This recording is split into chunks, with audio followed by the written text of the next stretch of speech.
দর্শক আসসালামু আলাইকুম। আমি এখন ভেজিটেবল রান্না করব।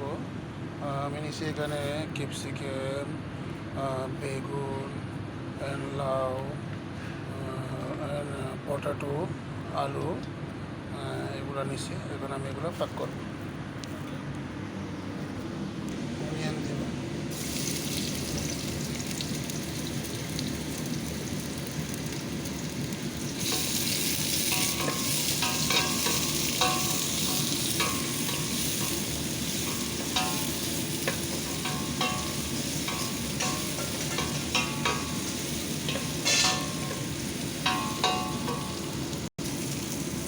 আমি এখন এখানে দেব জিঞ্জার, গার্লিক,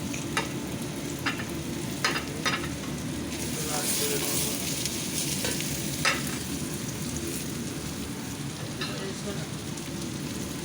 আমি কিন্তু এখানে পেস্ট ইউজ করি না। আমি কিন্তু রান্না করার সময় খুশি করে এগুলো দিয়ে দিতে হয়। আমার রান্নার সিস্টেমে যেটা, আমি একটু বড়ো বড়ো করলে মুখে পড়লে আমার ভালোই লাগে। আমি একটু কষে নিচ্ছি। এরপরে দেব জিরের গুঁড়ো, ধনিয়ার গুঁড়ো, হলুদের গুঁড়ো। ভালো করে একটু কষিয়ে নেব।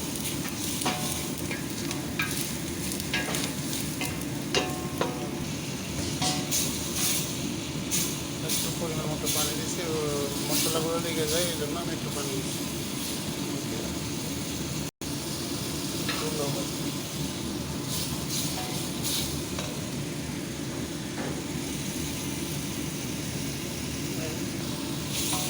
মশলাগুলো কষে গেছে, আমি একটু এখন পানি দেব, সামান্য করে পানি আর একটু কষাবো।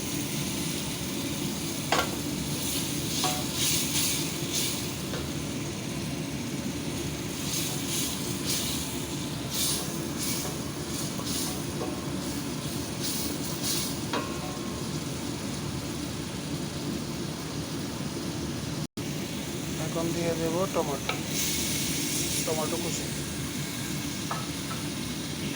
এগুলো আগে আমি কুচি করে রাখছি, সব আগে রেডি করে রাখছি রান্নার আগে।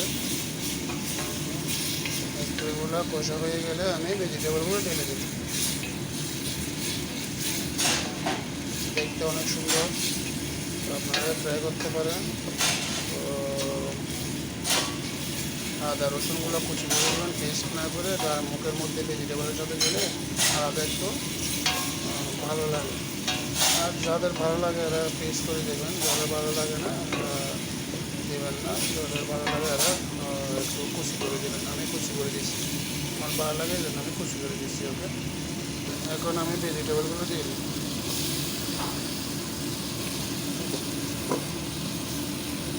যেগুলো আগে আমি ধুয়ে রাখছিলাম পানি ঝরানোর জন্য, পানি ঝরা হয়ে গেছে, আমি এখানে এখন ঢেলে দিচ্ছি।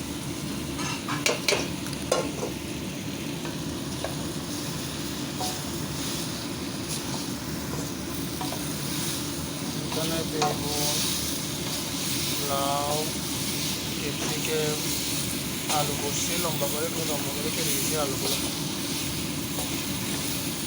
ভালো করে কষানোর জন্য আলুগুলো কষালে তারপর আমি পানি দিই। হ্যাঁ, আর একটু কষাতে হবে, 1 মিনিট লাগবে কষানোর জন্য। তারপর আমি পানি দেবো। পানি দিলে এখন আমার সময় হয় আর একটু করে পানিগুলো দেবো।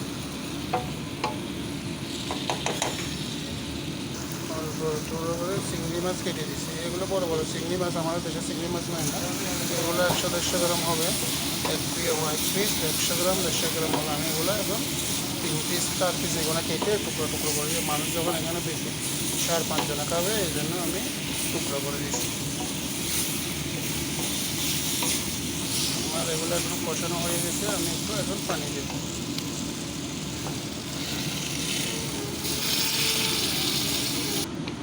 আমরা কিন্তু বেশি মশলা খাই না, কম মশলা দিছি, অনলি 1 স্পুন করে দিছি।